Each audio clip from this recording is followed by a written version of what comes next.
In Mike DeBartolo's first time meeting with the press conference, he addressed the situation, and finally, the Nats have a new direction.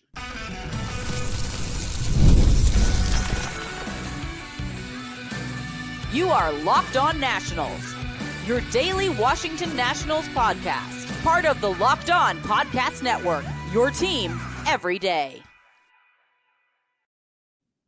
And thank you all for making Locked On Nationals your first listen every single day, as we are free and available wherever you get your podcast. We are part of the Locked On Podcast Network, where it is your team every single day. And later on in today's Locked On Nationals program, Mike Rizzo spoke for the first time since being fired as the president of baseball operations here in DC. I'll give you some things that he had to say later on in the show today. The second segment, how should the Nationals structure their front office? Because they are going to have a new beginning here for at least the rest of this season. How should they go about it? And will they be heavy in analytics? Well, that question is going to answer itself, because Mike DeBartolo, he went in on what he expects from his staff, what he expects from this team. But before that, today's episode, well, thank you for making us your first listen. We got to talk about Mike DeBartolo, because he is the Nationals interim GM. And I have to tell you this, he talked about a new direction of analytics. And this is a thing that the Nationals have not done in the year of 2025. They are finally getting back into it, and you should be thrilled. Mike DeBartolo, he is the interim GM for the Washington Nationals. And for people who do not know, he has degrees from Tufts and Columbia. He has a background in analytics. He was hired as an intern back in 2012, worked his way up all the way into the Nationals, basically their assistant GM role, ran their analytics. And just for more of a background in this, he was actually the guy who set up the Juan Soto trade. He was the one who did the work, who stood up in a meeting and said, we should consider trading Juan Soto. Now, obviously, Mike Rizzo had his hand in that deal. Obviously, Mike Rizzo was the one who said, we're going to make this deal, and it's on me. But to think for the fact that we have always said Mike Rizzo is the guy who made that deal, right? Yes. But now the interim GM is the guy that we really credit this rebuild for. Because if you look outside that Juan Soto trade, there was never any direction in the draft. There was never any direction on this baseball field that we call Nationals Park.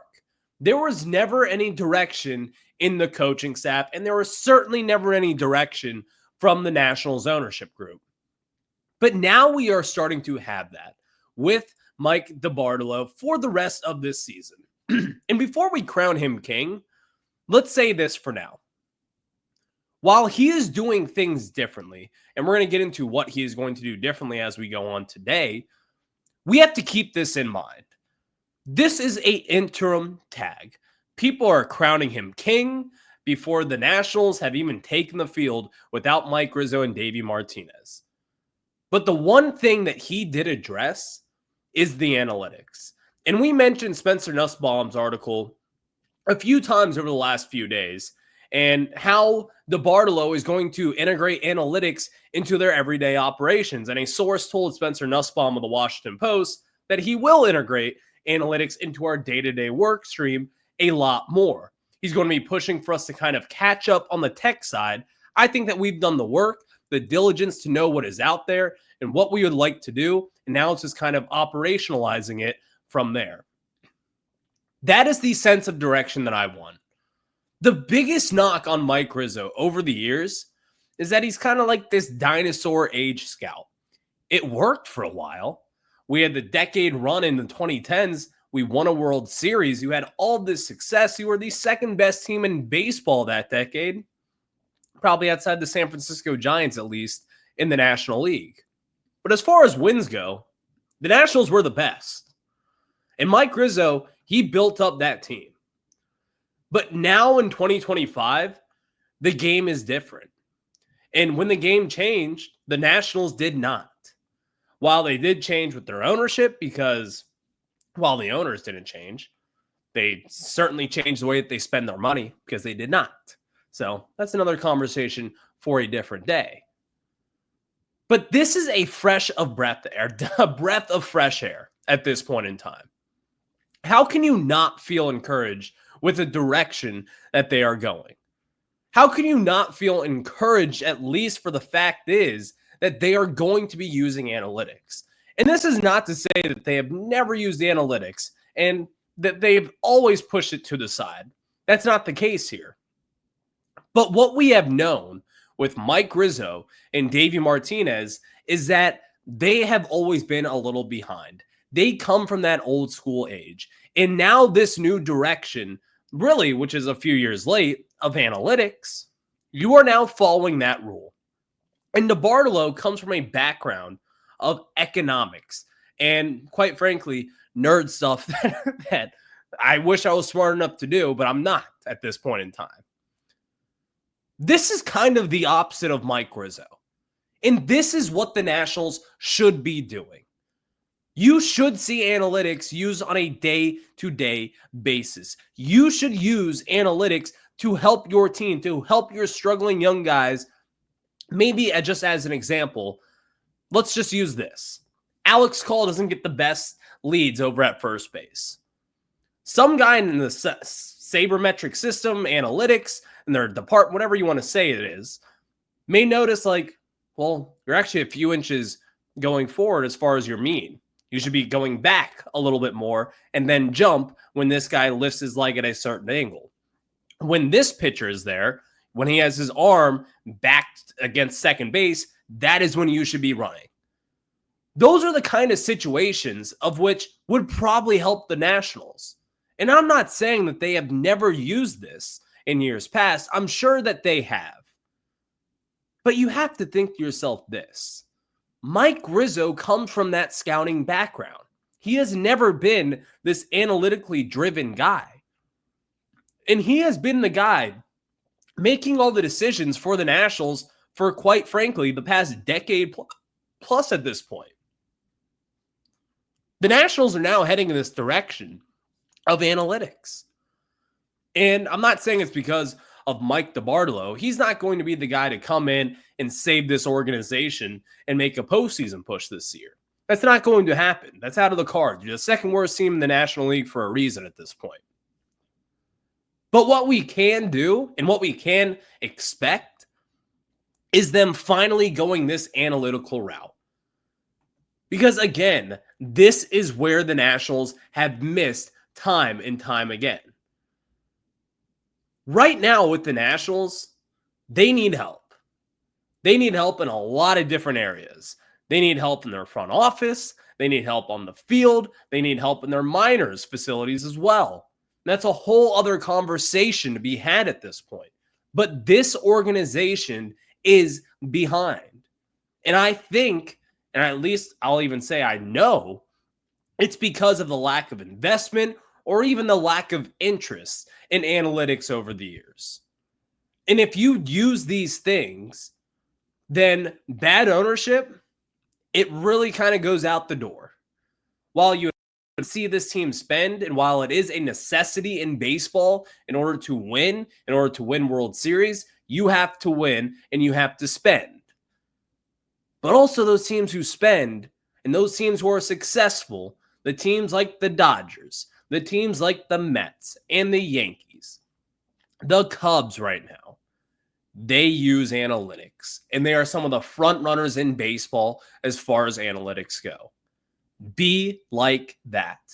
And right now, again, the direction of the Nationals under Mike Rizzo, while he was great for a whole decade with this team, he was amazing. He did not have this analytical background. And you don't have to have an analytics background to be an analytical-driven organization. But it certainly does help. And coming from Mike DeBartolo, he made it very clear within the Washington Nationals that this is going to change. And we'll get into more of some of his quotes here later on in today's show. But let's take a break right now.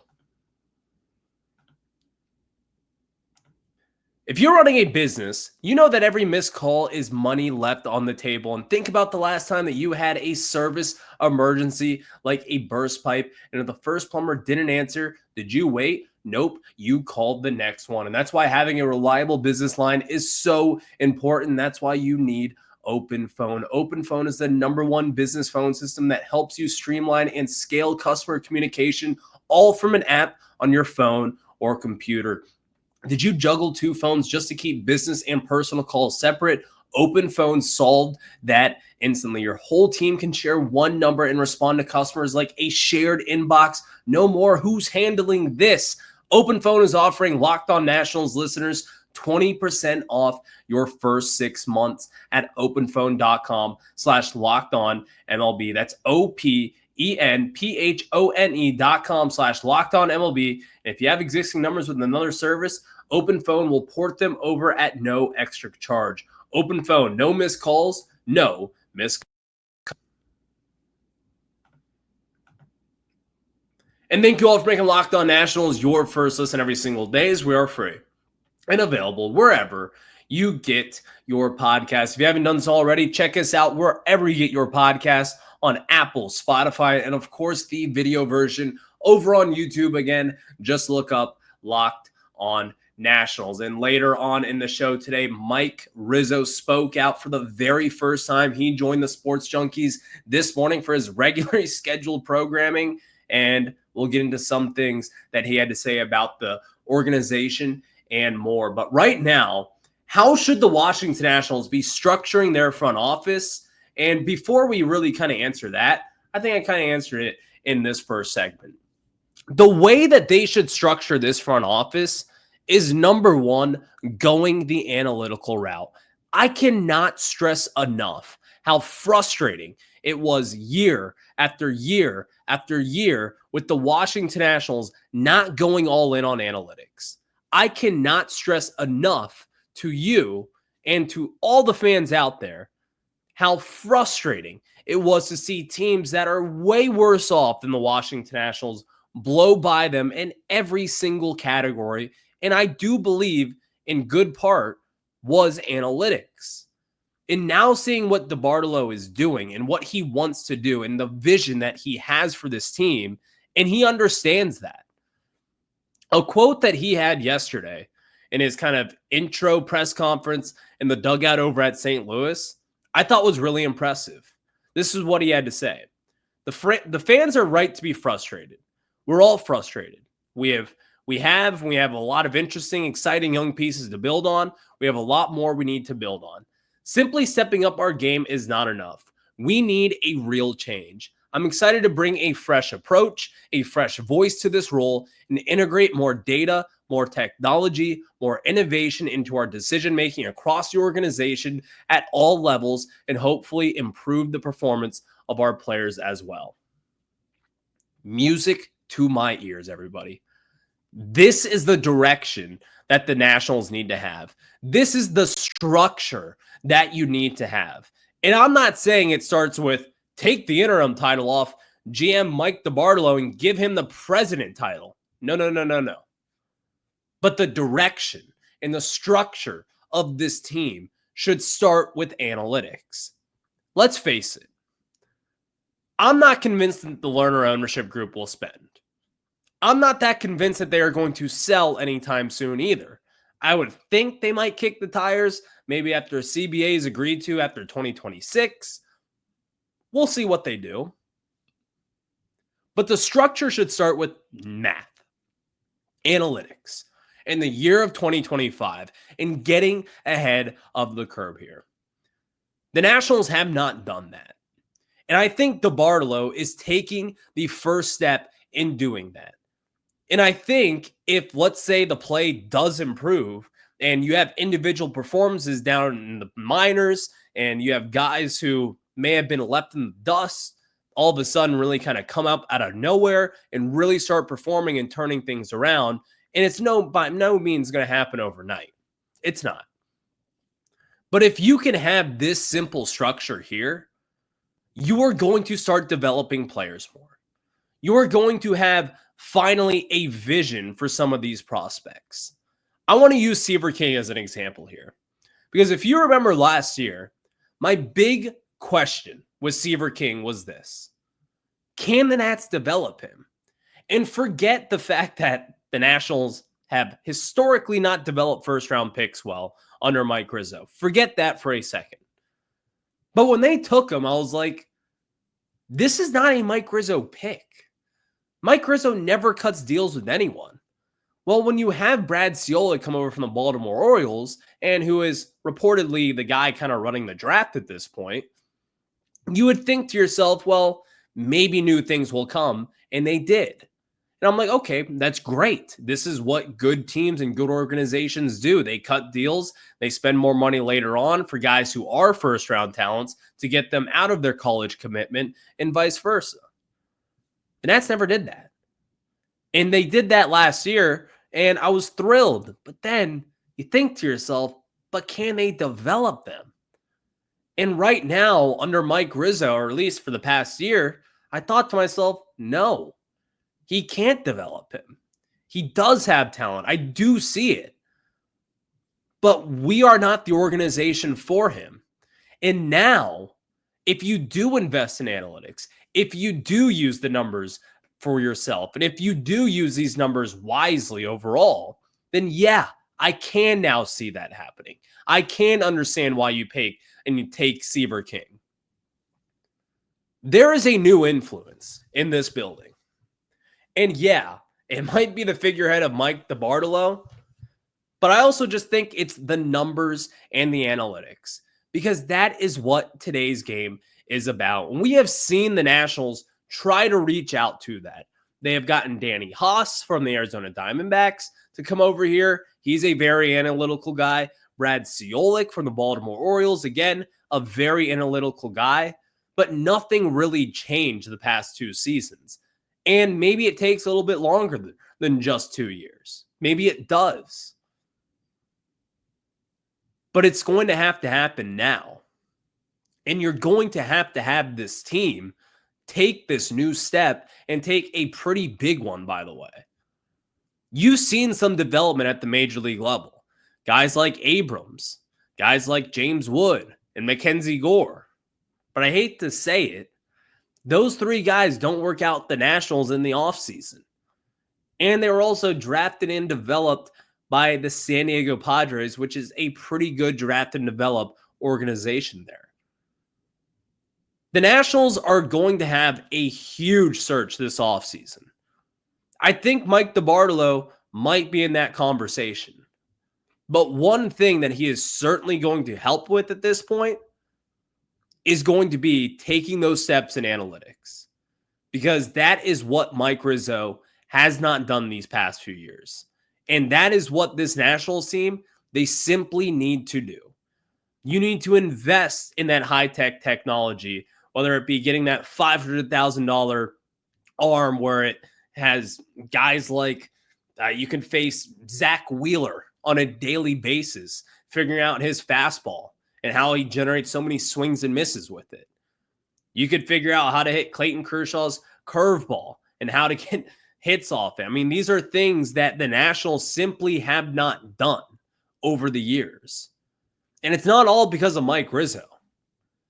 But I also think that myself, because again, from what we have seen with DeBartolo, and he has made it very clear that they're going to be going in a new direction with these analytics and using it every single day. They've said it themselves, and it's not anonymous sourcing anymore. DeBartolo has said it. They are going in a new direction with analytics. Finally, this is what we need. It's not going to happen overnight. You're not going to see the Nationals rip off 20 straight wins. You're not going to see this team in the postseason in 2025. But you now have hope. You can now sit back and kind of think to yourself, maybe someone is getting to the Lerner family. Maybe they will invest in analytics. Maybe they will go all in and invest in analytics. And if they have some good results and you start to develop and you start to see much better play and better lineup construction and better just endings overall, this team might be going somewhere. And that right there, that feels good.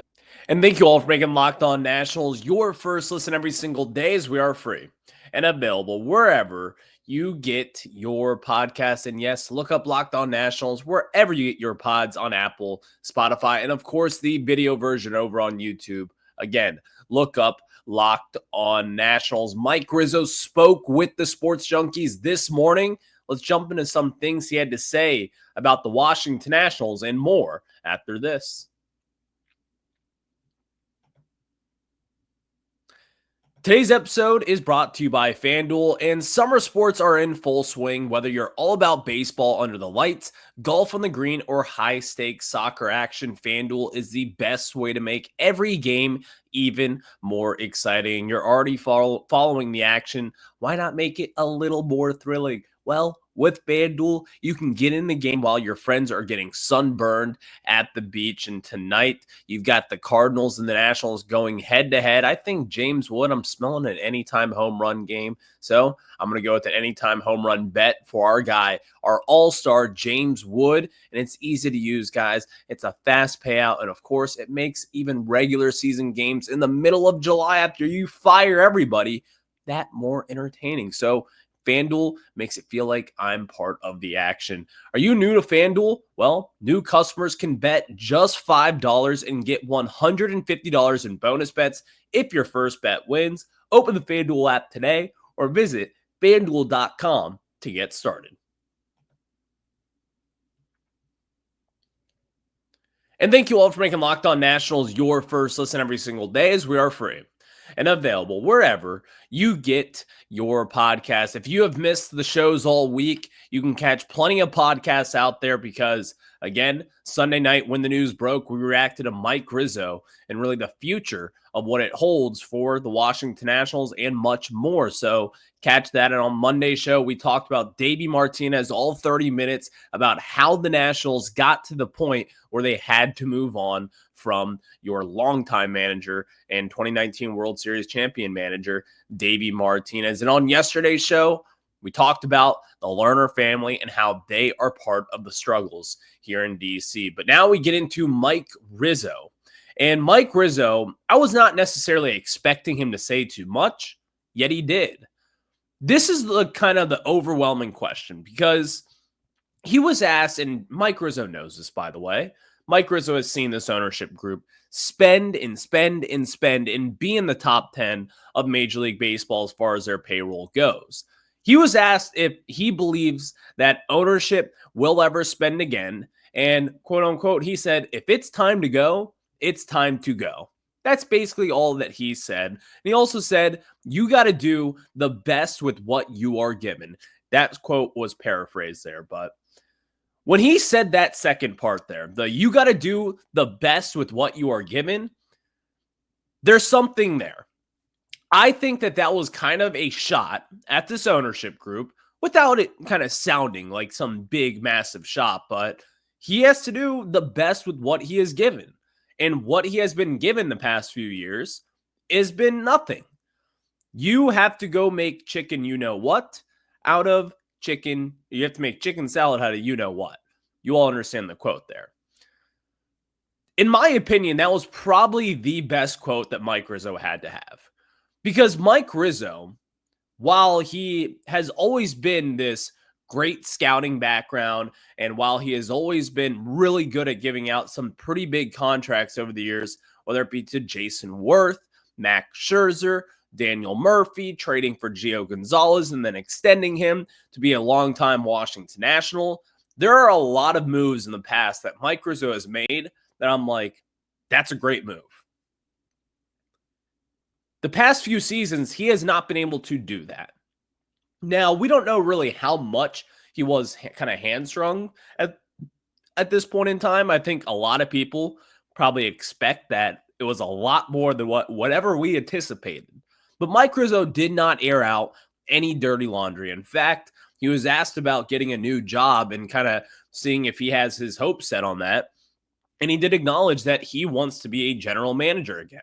He wants to hoist another World Series trophy and have another parade. Now, it's not going to come here in DC, but still, he did acknowledge the fact that he wants to do that. And he does believe that he still can do that. And I also believe that Mike Rizzo will do that. It's kind of funny. I was asked this the other day, and I think this kind of branches off our current conversation, but I think it's a good one. Who gets a new job first, Davey Martinez or Mike Rizzo? I'm not totally like people out there think that Davey will never manage again. I don't think that at all. I think Davey could easily manage another team. If you give Davey Martinez the keys to a Ferrari, he's going to drive it. And the one thing that we can't acknowledge, the 1 year in 2019 where Davey had a healthy team, where Davey had a playoff team, he won a World Series. That's not nothing. And I think a lot of people look over that fact, but outside of that, 2018 was an injury-riddled season. It was his first year managing. You kind of have to throw that one out the door. 2020 was COVID. 2021, they blew it up. And even then, when they were healthy and then when they weren't struck with COVID, they were actually a good team. They were right around above 500 there, and they were in the wild card picture. Then in 2022, we all know it happens. And out at that point, you throw the results out the door because no one could have managed a team like that and expect to win. No one. But I think Davey Martinez might get another gig before Mike Rizzo because Mike Rizzo is not going to go to a small market. He's not going to go to Pittsburgh. He's not going to go to the Chicago White Sox. And he's not going to go to Oakland. That's not his forte. He needs to go to a big market. And I don't know if there's going to be a big market job opening up sometime soon here. I just can't believe that at this point.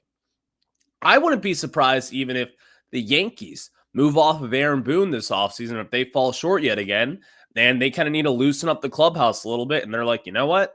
Davey Martinez. Davey kind of goes against the Yankee way. He kind of does things his own way. I think it'd be a really interesting shakeup there. But as far as Mike Rizzo goes and what he said today, he also had another thing on analytics. And if we talked about it a lot for the first 20 minutes of today's show and how important it is for the Washington Nationals, and Rizzo was asked kind of about his thoughts on analytics and the thoughts on DeBartolo making all these comments about how we're going to change and we're going to use analytics every single day. And Rizzo said this about it. Embrace analytics, embrace scouting, embrace whatever you have to embrace that you have to win. That was kind of a comment that it was like, okay, you don't necessarily get it, don't you? Because you need analytics in today's game.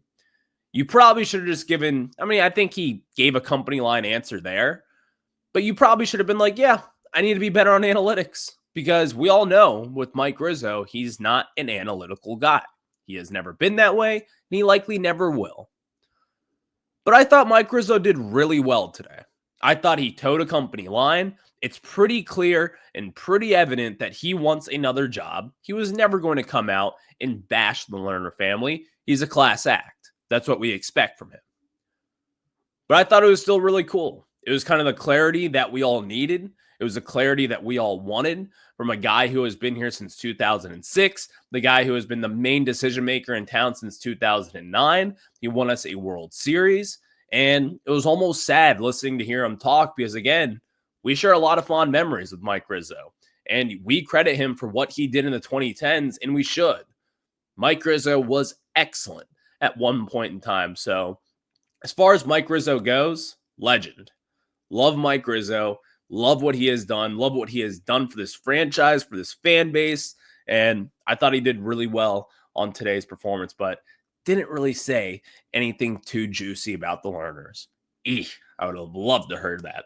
Thank you all for making Locked On Nationals your first listen every single day, as we are free and available wherever you get your podcasts. I will catch you guys on the flip side. Enjoy Nationals baseball tonight as we take on the Cardinals after losing game one, as Miguel Cairo is your new manager. So we'll have that and more on tomorrow's show. But until then, have a good one. Go Nats.